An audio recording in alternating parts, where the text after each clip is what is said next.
Amasan hitubang nilha apha ei musa upathin thangwa dman lang changle hi chu Kuki history channel we ho zo si na chungwa ka ki pa na kan phungin hi tu nilha a ke man kan shading pen hi le seinum lang seida lang video khat ka sima le common ho chun gmfdi common hoilo ta ta hong jin hi tu nilha a ke man gmfdi to creation kan seinum hi changle pathin hol kita kan hol ji achu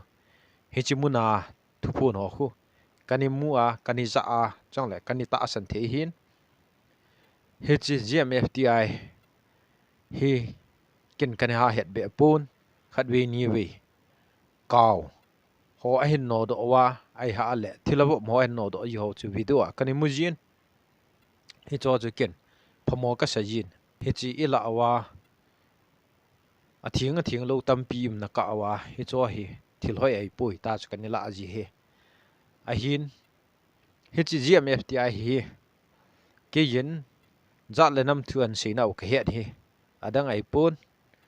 tu chunga la hi kain het ai bun hi hichi chu 2023 junwel a chu kain het pan bep che hi bun hi hichi tu chunga la hi ke iti kan mam tile sungkul lagup jen ini ki hando jo hin ama fundamental right jang ho biren en met thu thu chun kin jang hichi biren tu se ngai lo si si chuna chop hom dingu hi cho chu nin thot win hichi number la hin le khu ba ka su do ding wanu he na ka ta ding he kan ni ti nai le hi cha chun police oi hin dal sa pai kin hin hi chu emi phep khat ki pe na ji a hi chu su kin hin hi cha chu wan tat kanil ha a kain ku te hon police o dong winai le Kangpokpi sp pa ordal het tiwin Kangpokpi sp pa dong kit winai a hi le ibisu hil ham ti nai le chief minister ordal het tin hi cha chu ka ki sel jo lu pha na chu hi chu okrul gam kai lang mulam sung phal lang a khu jalei bol ho la a kani ki sel hi chu sunga hin lani la ho ka hong ki sel kit ta nai le ka ki sel jo ta pun hi cha chun mi ni hin hedo in ayong le mi tarik thum 2023 ni a ki zo dani khu chong su tan hi cha chun li tan sari khung muna Kuki student organization Okrul district hon hi chumuna chun holim ding ni ko win hi cha chu ka holim he hi chi sunmang janmanga pathinin ikimu sa ji ka ko ma thu ni seji ai hi chu ke dinga ka inal strength he hi chu ken tha ka ne hin an ngoling ting ha san na to ing ting dam mo we si tu yang lang hi chu ke dinga ka tha hat na pen chun hin he hi chu song phal mulam gama ka ki sel lai chun pu ps le pu thang boy ke no le ju pf pa hen kamang hin ma boy ka to ban hon ke to tan ke ni foreigner ke te ke ni ka thu hi chi yo lo de hetin hi ti chun kamang hin kamu nai le ken jang hi chi muna ka ki sel hi aniau thi kai pui ki serendal thi kai pui chang le ka zo chana ka ki sel ding hi ka tin hi hi cha chu mak ho jang hi delhi langa hin mat lai u hin hi te chun ke ding a chef pon bangladesh ka ju dai kolgama ke ne bitel aka jaw dam chu hi ta chu ka ne gela hi chi muna chu ke ang kan ni chu ki sel jing hin ka loi pa in en chang hoin pu pi ji a hi ta chu kan jing hi hi chi la ya kamang chu hi chi pu ps le pu thang boy kamanga hita kamu chi kyang kidang ka sa in e mi te so a hi ipiam khat hung su ding hi cha he mi pi movement hi ding ken kani boy pi ji Kuki national assembly a na hi thu hin se hi walen izo lo de heti ken kalung thima kani gel chai tan hi a hin mi tarik ni a hin kamanga chni pium kinam tile India president nu to Kuki land flag ka khai do win ka ven ai le hi chu India flag tricolor hi cha chun kalung phamo tan in hi chu hi chi li tan sari khung muna tribal te ki zo na ni khuwa chu at sum te ki zo na ni khuwa ka thu sei na chun zau tan hi cha chun hi chi ka thu sei tabang bang chun gal hong su do kit ta nai le hi cha hi gala hi koite hi wam ti hi ka proof no mahin thu la lom be se tai i pui pa te wen hui pi gu pi anun ni le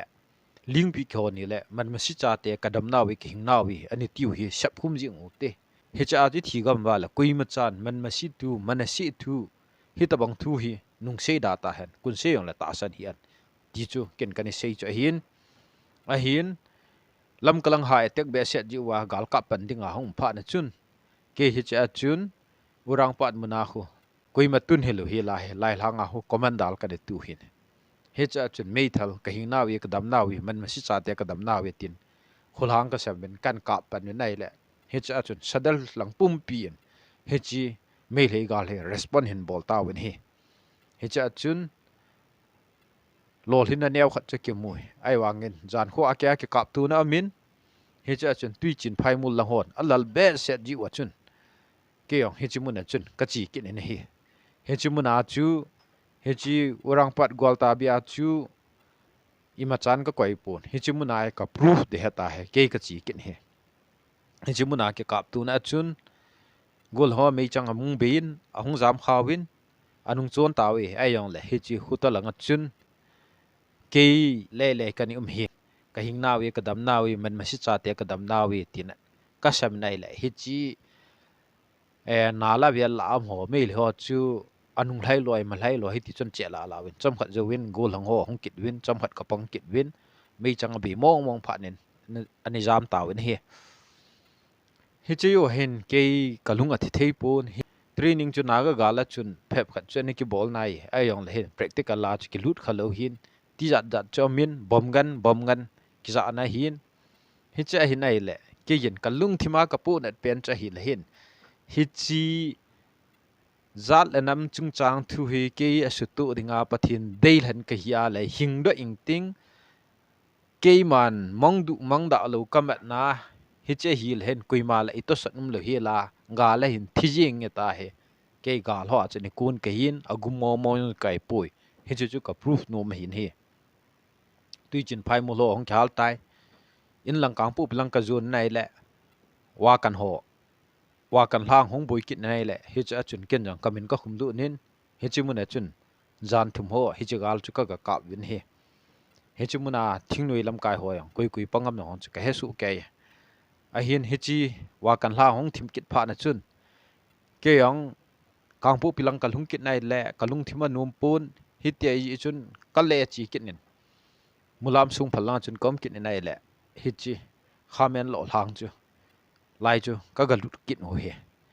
he chi hopi bunga ki hal kit pha na chun ka chi win he chi mun a chun khamen lo hlang boina hi cho chu kyang ka ghup kha kit he chi ke yin ka pu lal pen chu hi chi chu he chi ga la ya chun thil dang jong ki gel pu ye pathin ni ki do he e ho pathin nei te he win me le te pathin nei lo te hi we thing tum sung tum ho ho e ho chu kui chung nung zo am ti chu ken ka bat num pe chu hin a hi wangin i chon nau i gam sung wa thin modan chu ka bat na le hin ka ni le ki bol ne yu si hi Afghanistan jang amol ki do wa USA ten vut wai su phat wa thu thip be min i gam mu hi pathin na su thing ning chu ka ta san hin ka chon sina we hiong le lai hu te nu ya hin nik pun sa hi be wen nangin nat le vi shi jan ne la wen he pa ta ka taw na chi ji mun kha chang chun lo hing ka ki ngai tu pui ai jong le hin pathin na la cha nei simin hi chimun hwa hin na la cha pastoral reverend ho khat cha am pui ke ma taw na be sangin thing nui ho chon sina wen ti kanam mi te chon sina wen ti tin ka taw wen hi chu hi chi la ya chu ki singala ka chong le ka chunga ke so he ke ma hi na ka zo ding khat cham lo wi a chu pathin ha be la ka ni be lai chu hi chi khamen lo ho ke hal chai chun ke dimapur langa sungphal ten meithal hoarding in puiven hi cha chun ka phona hin oi pichin kholam GMFDI thu chu kan kyap lot kha hin khet lowa hi chu kong lun hin I ho ga ma hi internet ki kha hin ka phona chun nim den nei le gal hing su ding a sei ma san ho I pi ho chu hi chu ken kan za na hi chi ke urang pat muna kam lai chun lekha khat history of Meitei and Kuki chin conflict in Manipur and branching go to hills mission ta kan ji pa chu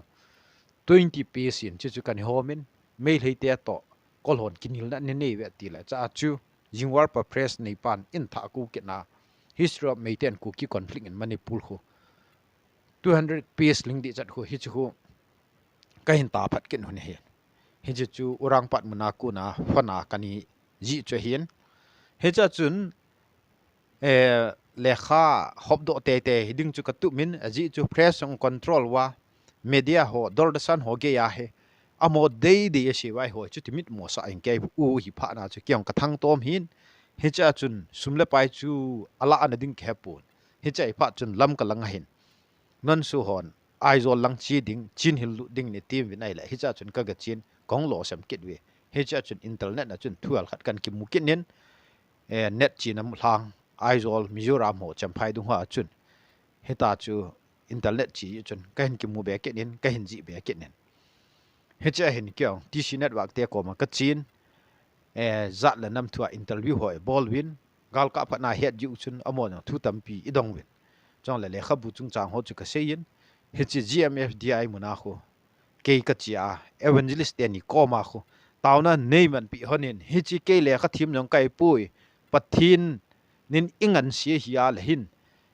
nang nin tawin lang sumle pai la khat la sang som thum hung do na ding taw hanin lang na taw do hon he al hen hi bong sum ha a hi kin la kani pun asina dila ke hi in hi ti jing han ke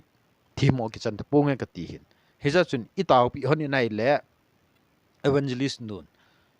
avial velin ka seitan la khat la sang som thum la nga hi hung ki thona hi cha ho hi chele kha kho kani ta do hi a hin hi chele kha chu hichimuna khu thin su ding ka ti nai la hin adam ngan hi ji wa chun kyang ka tha si in mun chu ma thin su ding ka gung ai le ka thin su jo ta pon hichile kha amu mal lo win a ki cha yin chong le aju hon jo hi ti chun sum le pai ma tha yan chun la lawin hichimani pul ga ma ju ho si chun chong le delhi mun ayang chun a hi na bang su do yo poi ai wangin pramunin delhi international airport na chun ani ke cho khain akhot na andomin lim hong ke ka amin Kuki ten hichi plan weilan chinai sai lu hilin hitin le kha ji win free and home be ti chu hiti chun a facebook nga hin ta do ni hichi chu ke ge la chu lo sam he yong le lo lin na khat an hi dan he hichi a chu ke hichi gmf ti ai mun chu kata asana ki pa thu ka sei na che hi hichi chu a hin paka yesun mi som asu dam la khat gale chia ki pa thu ge sei banga ho ken ka bol hin hichi kgmf ti ai to ai lo lo wa in dam ji pa he kanum pu ni pu pi san lang pu thang boy han lang kui yong le em le ho yong le ke yin nam pia dinga pathinin ngan sina i chan hi ta kan ki la ja amoi deim lo hi la ka di kan sei khum su ke chin aphat mon ho chu su do te chu kan hin ayong le hichilai muna khu thingnoi lam kai ho bung da nai ngai tua kyong hichilai a khu amo ko ma ipiam khat ki thum da na ni ngai tu jiu hi hi chu chai pui yong le pathin mai cham mu nai a chu kui tabang thingnoi mi hiong le chun mai cham mu na chu ki cham na hin hi chu muna chu ki khe tu ji ai bowin hi chi a hin hi chu muna thu se ding ki tyong hi hu ke nun jang ka ngap che yi pon tu yong ka tu ngam ji pui chong le pastoral hon jang hichi thu ya hin han yulin nil jong we ke ho gam bi pastoral pa jing yang kun a se ye ai yong le ken hichi lai mu na ho ka zon phat le ka tu ngam lo ai boy ka tin ai le mang boy chu ba na no koi du he tin la lai ni hing ye ni koi we chong le pastoral hon jang langa bible gam chu ma na simba in langa na khelwa l1 to r b exam na khela na supi na to sa ho ai cho na sal ket dong chu bet ka nge bet ne num khom te tin hi tiang jun ka ki challenge to win he chi ho bung ha jang hin kal hat num nai ai yong le hin ke yin kala chu ai le missionary chi yong a bai thu nan ti bible sim yong bai nai pastor hi yong bai nai chaga gan thi wa yong bai nai mit cho el bai sin ding ki ti le si na ka ngap lo hin inui pa jing yong ipi pu yong ahung te ale ki dai buin he chi muna mit cho el bai hechi oi pichin khulam asin ho ka ve nai le hechi missionary na lin pen hin izin nawan ma mit cho hung ping nei elbai hung ping tham ta ti ja ta hin khu ka man ji ai bon hi ama ta bang hu inam sung wa hin pastor ho jabe man la len kin hit bang barden hi ka nei lo ding hin hechi khu pathin na to di ta heta kala hi chong le hi chin dam wa la kin ka si chai le chi win lang tàu nên dal do win ka ti nai le hi chu mi fundamental right he ti kin ka si kit chai le fundamental right ka ti pen chu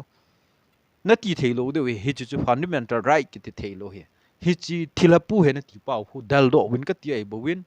ami mo ka su boy win ka tin ai poitin akinil win hi chi tu la ya hin mi tampin confession jong penum pun jong la asia la chun hubung hon ipiam khat agyal ding no min hubung hon asiwa pastor pan piam khat agyal ding dana ami ai wang wa het ding chai le hin hi chi mun pathin di ta ke phung hi chi thu ta hi jisu mina thila ke dal do hi pastor hon na zolal hola ya khudam hi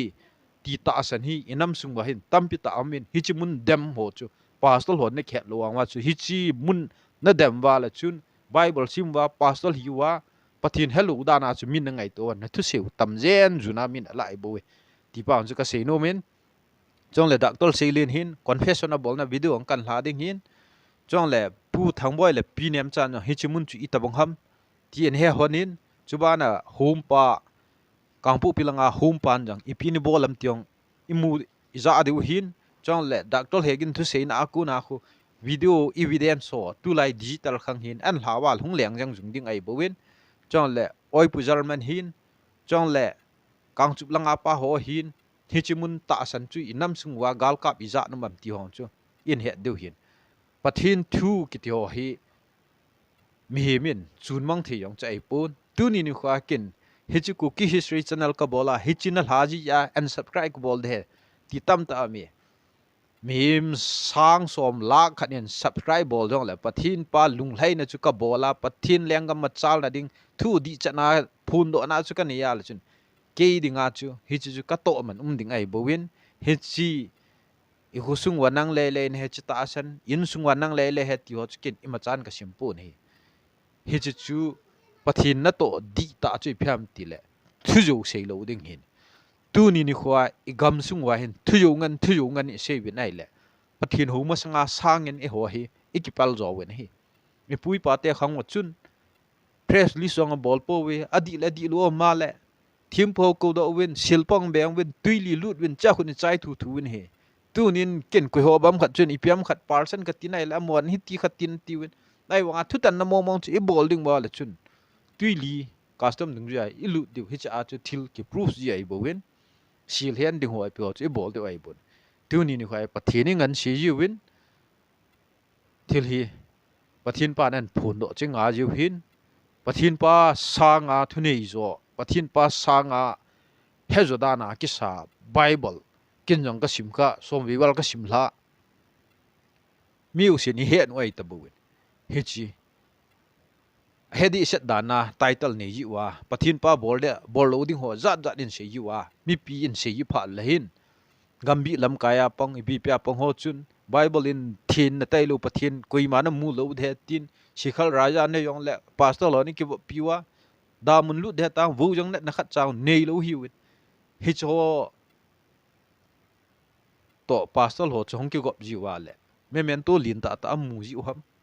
hop so mai chawam tam ta ta pi yu ham hi cho chi kisun na ni kha ji wa len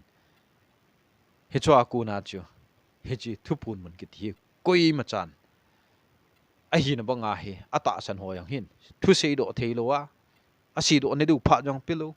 chong le pakai su leishi na len lai thila dal dong seu mundanga thil su ang seu ai wa i gam sung wa hit banga pathin na ki to na pa he sei cha lo wa e koi pa he che hin chong le ipi ham ti le e ho la a pathin ngan si chang hon jang evangelist hon jang he chi muna pathin ni ko ho yang chun ho bungin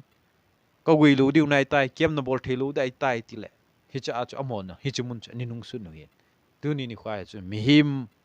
sanga pathin jo igin diu pa he thil ki tu na pen chai bowin chong le pathin mit ma pom thei pen cha hin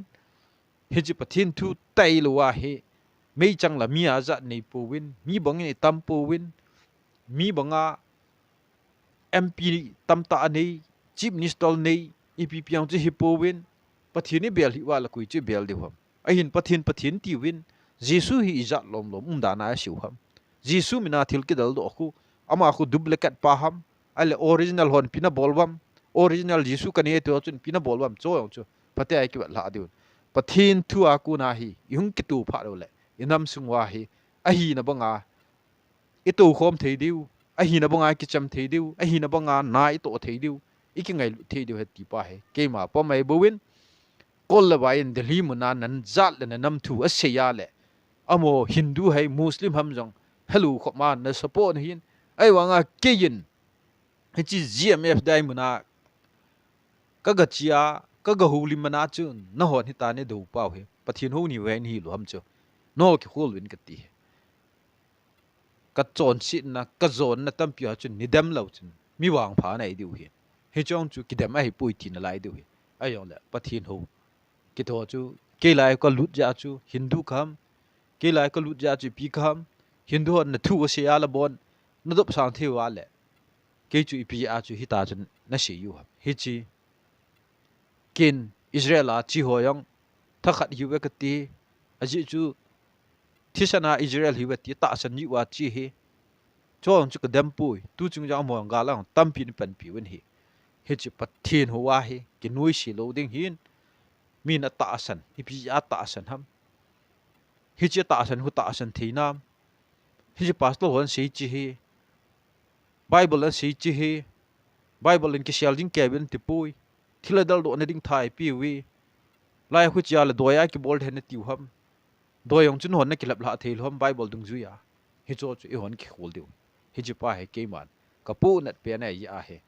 kan se hin ka pu nat na he thil dang ai pui thu ta im diu pa he ka di lo ya hi chi video ai kan sem hin ave zu si pathinin pathin bo su ke phat ka ki pa e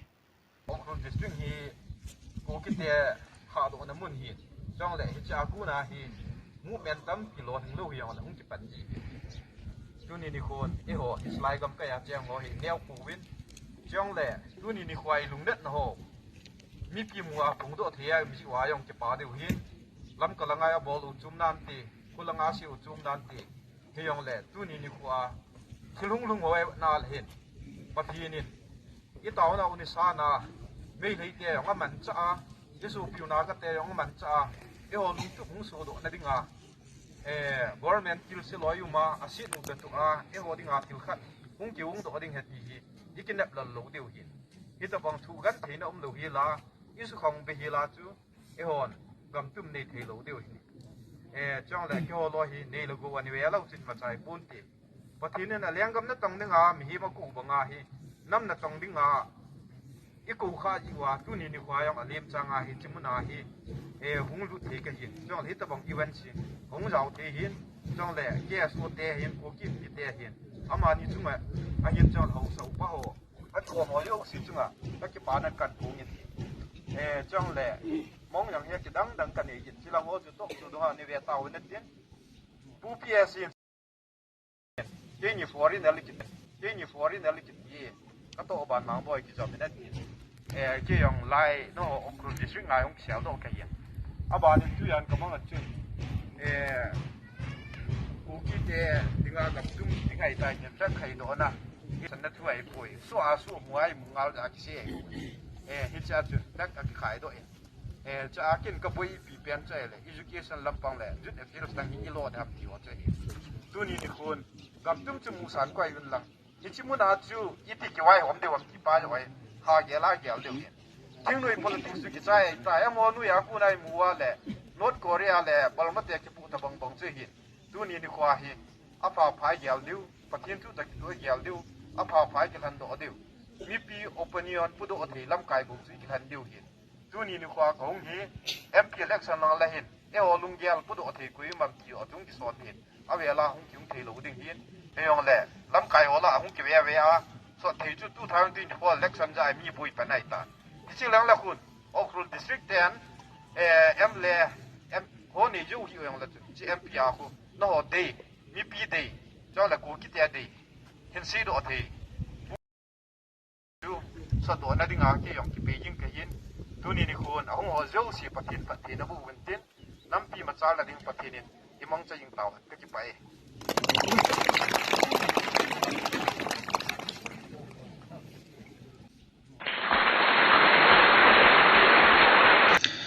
Pachisa ahe Kangpokpi itidin muna inamu pamti patinin tem kat review bolding lungelay pin in saying katin June 2023 galzawa chui PTM patin lagawin tu ahin sayin June gate ni chun chachun Kangpokpi lanchu aki hol hel he zengwin iki hol hel he zengwin chilang hi ki chai mong di ta yu pai ko nei po ve ti an in kampau in hawin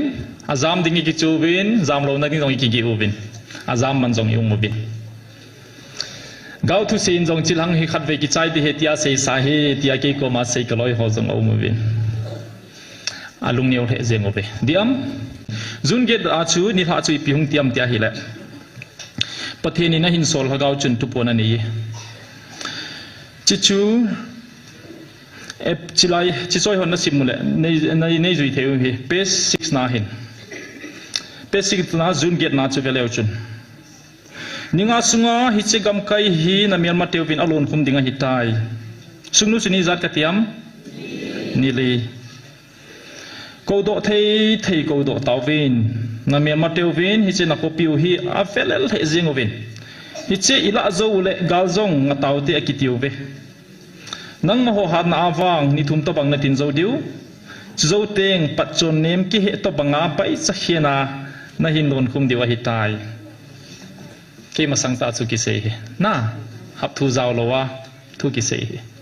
a wait test ka ti pa chu agim nei na le kino dan pa le thakao chun po na ta sei pa chu sugnu chungchang thu sei to ki bang chech a gravity chu ko do loi loi vin ti ta chu sei pe loi loi vin hi chia pe chun oi pi ho to oi pin zong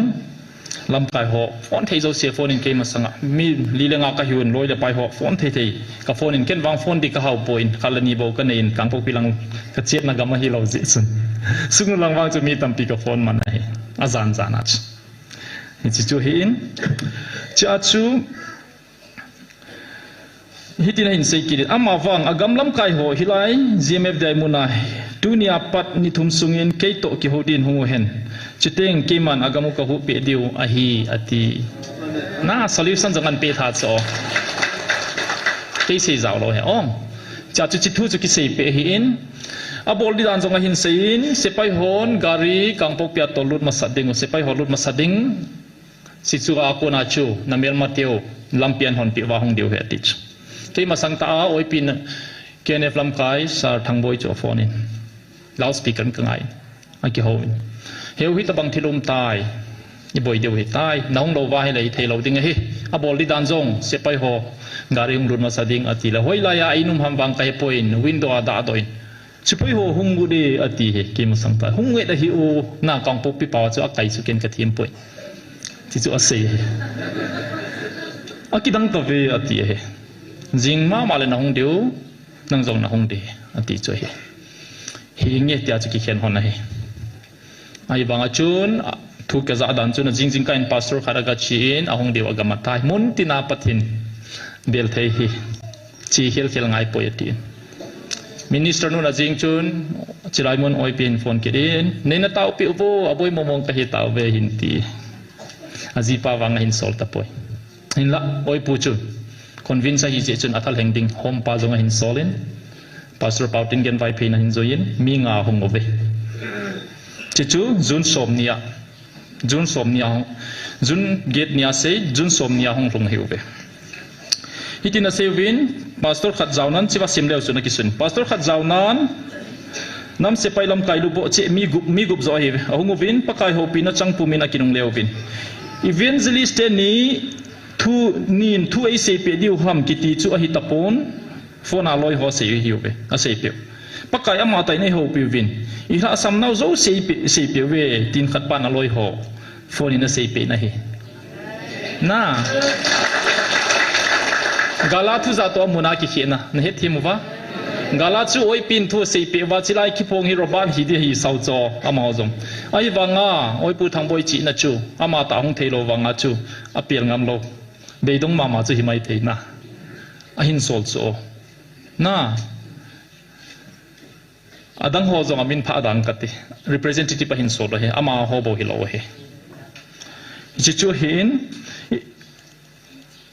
thagau chun nam se pai ka hiu ve na tiwa ia ti le na nam mi teu ve na mu te ngule atiu ki thinga lungmon na sanga lungu ling lau ziu ham tia koi sana dots na ako wa pho cho nam se pai na hiwa tia na hokoma na nam mi te chu kitar do daum thei ham lungmong diu hi lo ham na bol khilo ve tia phoch chichun nang maho in sung le oi sung di bo na gel ta zeu win nagamu hi nagal mi teu ka pe dinga hi tai tia sei khum chu na hi chi achun alai na be seu win akap za ove abon wa ka buchu chapang kam ka be tiu chu oi pu pi de se sei chu na video ken pha be ko ve de hi ken voice ko ra ko nai kan ji do ji ha na chidni ta chu ka lo ahung diu he ni thum ati nya chu ke ka cho ja chu me som ne sa gya sung nu thu a sei to chun a gravity a ho si dan pa chu ki bange ka ti the he amo mi gu mo hi ke ka duties la ya hi ja chu ka zaw talo ai wanga khon nga chu pastor pauting gen mai pe ya ko na details zo se ka kila ki de cross check ka bol je chu atu ki sei to ja chu le kha bu ka hin su dai khat pa chun ato na ko ni ahung ki le lu in tola ki zamin pakai hompa hompa na ki do vo amin sei pong ka te chilai mi myong ki mo pha pha thei lo hompa hi te he jeng ote na bakai ka chon sitai ne ngai damin ke chon sit ja kanam mi te aga le luwa ka gam lei sit u ka chan diu a hi le wang hi wa ki zam den tangi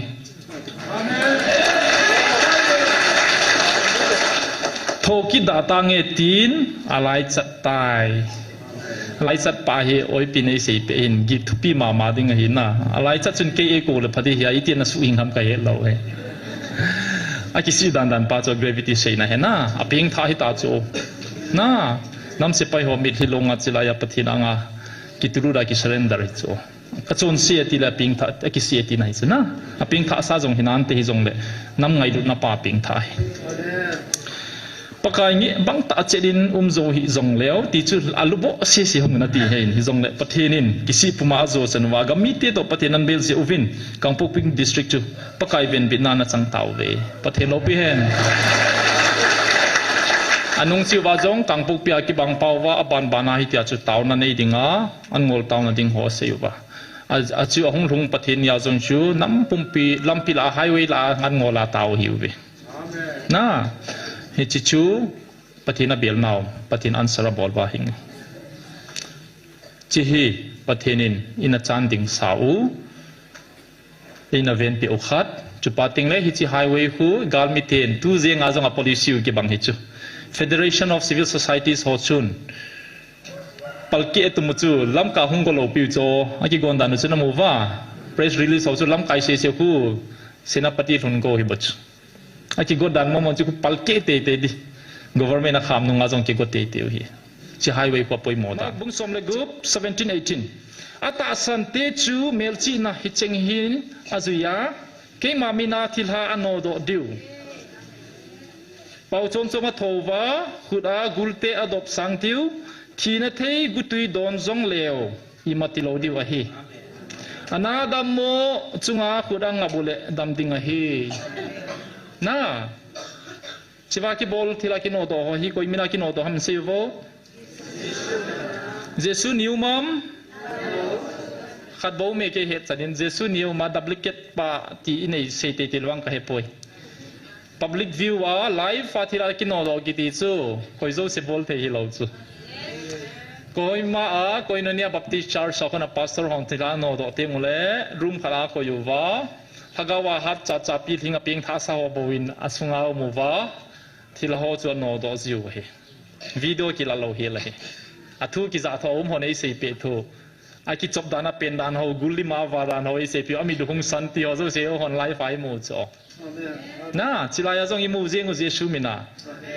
asunga ki bol gu chu ken ka sei so na hi lawan chu na nom nom na sei teu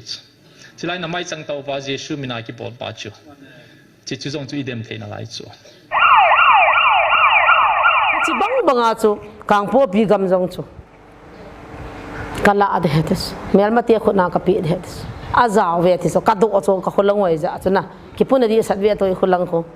ti ti tam ki ho gam lang ta ka do wa he bit lo de hetis tun jong sipai mun khat mun ya lu novin duty po ho the movin na bom thang ho su vinang koi tu vin kyon punang ati vin a the mo vet kin jong kalung thim nu mo valentine naute thing noi mi khat ka phone a ta ham a the ham ta ka pru pai pes ka phone le he no tu ni chun sipai ho hu vin pumpi som thum lang ka mo chu ei hap sa vin community hall ei koi sa vin na ho khusunga ki chol vin kyon duty punang ati vet ati phan boy chu jan ha ka do a se ei ta ye na nung kam loi chang vin nung kam loi chang sipai ho no ho ki chol vin kyon punang ati vin nang nom hi wo boy ka ti chu he jika ki hon han survivor sa wa a hello langa tampi na ai chan chu ka se hon a man jang an phone ki na kanung kam ki ta ven ti chu praise the lord ka ti a ki ven na di wa chan chu ka ga chu ai le ti chu chu me le Kangpokpi gam jong chu hi ta bang banga chun hi chi gam jong chu na ke do na jang ta na thing ta poi hang ho sa vai pa ki yel ho in na ke ma ei dong povin amo khala khala ki to povin akidovin he je achu he chi gam jong khu bit lo de het he chung kal hacha te ko vin lang lungki sia taw na nei wa ka ko man be lo lawang na khungai thei pathen ke hati pha na chu helanga mi ho ki go wa he ke yong ka ngol tho jing helanga Kangpokpi lang khala nim ho chu ka chu tik ngol tho ta chu se le helanga nam se pe ho jong aza wa na pujar man te pu ps te ha bo na sei diu heti wa ong zo se chun phone ka bolo ta a hi thele nam lam kai ho hong win lang ho so zo hong win lang pa so long zo nang taw ho mu te ka tiule a ki olanga yong ka taw na we pi no lang se sa chu taw ngai ham ano lang bo wa pathin nei sa ha ma tiu ta so a lu pe ta oh ke kom hin zon win ta ki ko hilo pi so pakai na ko so kin ka ko e bo ve ti ta la ya lum hi na ka phone pe ba kin ka ko hin ka ko na o e don nom lawa isa e nei lo ho e don lo ho kin don bu na nga ti ta chi pha na chu ka thwa ka chu ti ko lo ba ki heta cho se chu hoi lo cho a chi pha na chu ka tho le kpi la nga chu ki pam ta in bos pun jong ama a boizi in home pan solin na home pa ta mi gu ma hongwin ala hu thon wa jong lampia seitan ka ko ho hung poi atitas among thung nai lo ka ko ho jaw pon hilaya kin ho sa ki khom na khat ma na thalhang win mi hin solin ka te po kin ka ko chu ka ko he thalhang ka de he this ho sa khat na ki ho ti le na no ya na secretary pa tu na thalhanga na sol thei na ve ke na pathin ka kam changa ka ko kin ka ko chu ka ko he ti ta ke hoi ka ulini chu wa ka ga mo ta cho fail ding ka he pha wa he ala mo jing ka hung thung ta ang thun wa ang ho jang kha cha ta sanam po ve ti ta amo kan ko lu lan ko ta cho pastor kha jong jaw cho ama jong man kha jong ta san nei lo mi he ti cho ama ta san lo ngan cha hu nei vin ta a ho pi ta cho revelation chung thunga na a thu phone chung ki pana hoi ta ho pi ta kalunga thai poi thi ta cha gam khu mial mate khona ka pi do dai tai a ki si koi ma cham po in ka ko na oza jangam po in a ki share ta ven ka pi do de thi ta he cha ta ga ta nga a pi do de nga am zawa he an ven la mo chen ki kong ki phone dei sa dan cho holanga za dan wa cho gau thu ki phong adam lo kha cho ka hom khat i met no le ke ko pru pa kai an ti dinga ho ye lo cho ta sei bang wa hi aro la lord siwa cha ki khat ma hung dinga ho ye lo thu ki thang cho ka ti a ki cha dan no cho thilha ki sa thei be se be ti so christian hon ta ho yo he ki cha be ti among cho mo nu yo cho ba ho pi chai ke ya cho an ta san wa cho ke na pathian na ho ka i no vet so gam jong ke na ho sang kin ka i ne ka pi ne be mi hing ho jong kin ka i ne ka ko ho ni pida e dan lamati tas slai na num chla cha hom pa to na pa na hong khila a kon dan chla tawa pakai ke nei that tan lai mun hen ke thi tang ka tin ka gam ka nam wang nei hu do pi te ten ta ma kon dan ta che hel jang ba ma ta na chu ave zo kam lo pi sa di sa na ke wa ka hiu so ke hitia chu gin taw thei ding ang ka gin cha lo na hung taw wa pakai ke ni la tan na ke da min jong ka ki le nom ta poi ke ni la tan nang ka gam ka nam hi hu do en lang ka mi te wang ke jin su gen the na ta ki saran dala kap tas hi cha hi apasal ho in sunga ki ho miam zo se cho kakawa ka tau ka it walo Kangpokpi gam chu kakau chom kha zawa ka ko ho to mi pi te lung hei na dingin ni khat phat ka pi be de het jing ni ha pung li chat la ka hung de het ai so pi te khon jong chi choi tho tho la chi ta wing ya ta chiu a jing ni ha pung li ka cha ko ho cha hung the le tiong lung ya la ne yo mi pi hon jong lung hei na ding ti wa la cha thu so he je wa cha message Kangpokpi gam ki chai de tam ka jam de tam te wa jam hi win na pangu win taw na nei win ki si win lung hei win ni wi khu pi ong chu ni thum sunga ki na ni som ni sak su mang ding chu pathenin thai kom ko ma ase ya chu zo na in aza sa uchala a o za achala kumpi pan lung he ya chu ki si na lung chang na ya aga mo hu do ka kinyap chu ke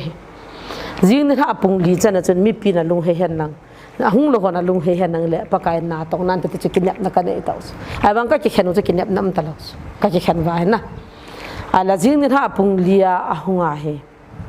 pung li chana hung cha che kan ka do pathini pi ti ka ti ru tam ti su ka do thas jing ka panin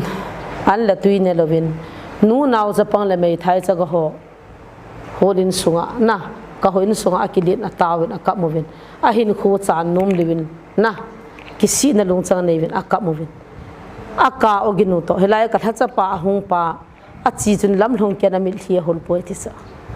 aka naw na ka naw hilaya na taw naw mundina na nammi te na kisi wa na taw naw ogin chu ka kom hung thungin su mang dinga ka gyal na lungyal to na ka naw mil thi chung nung jata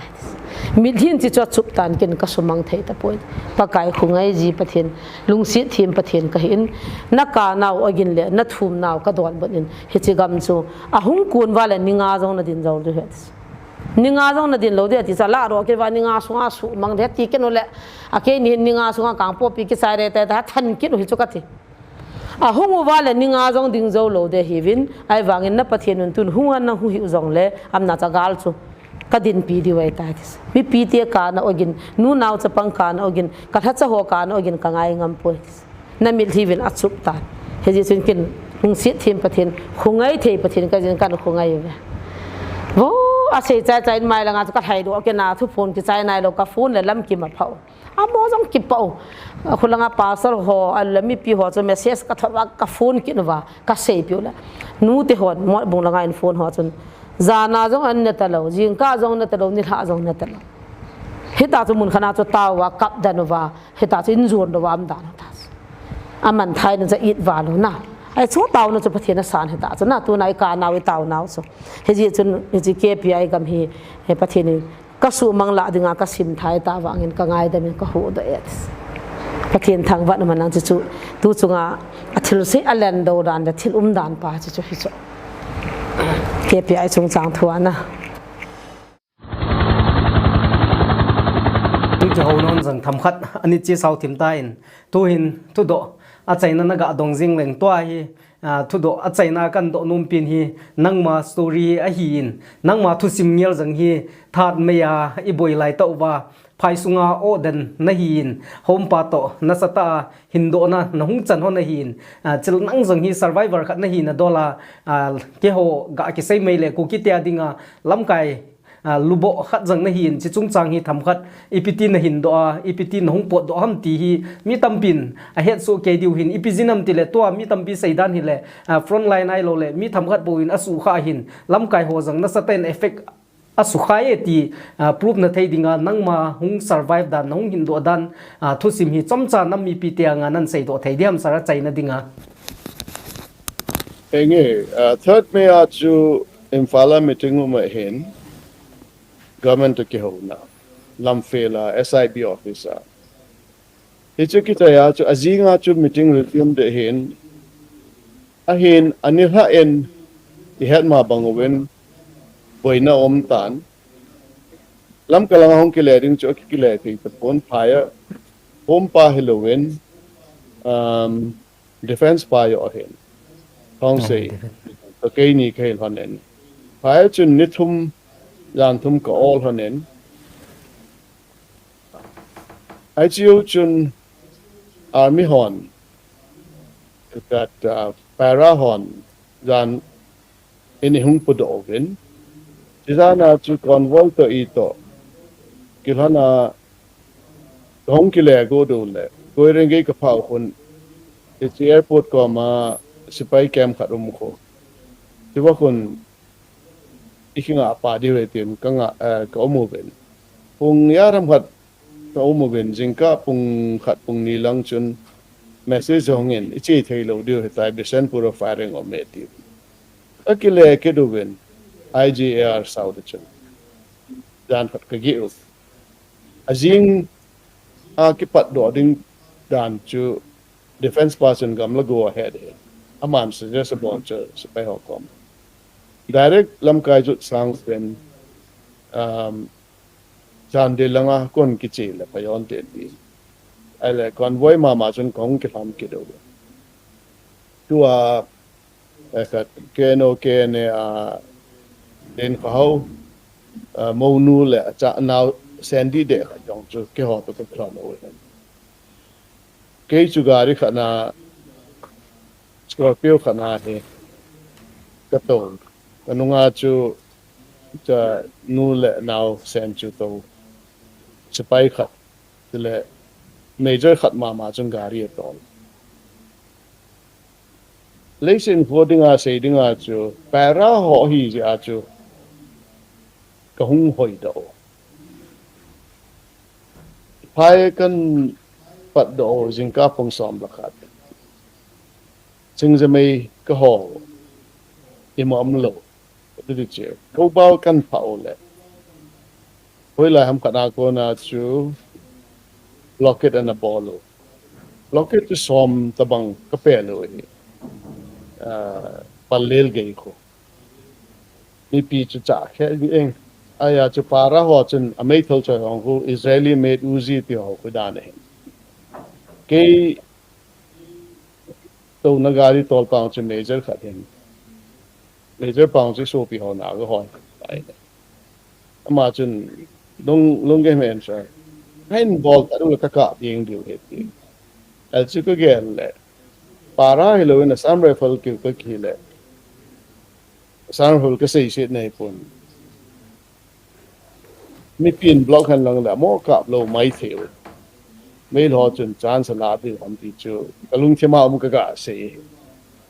ai le sit hina chu credit pay ding chu para ho ai ya chu til chi dan chi wen le anungin yong adono hen min ho pa dang ka ting asay chu dama hong hong hon de na pathenin amai hon se le ti chu ai sei pi loi men pathen jala kiso cha hai chu GMF dai thu pun cho pun dan chu li ta na sei chu tua ikat indam sepayo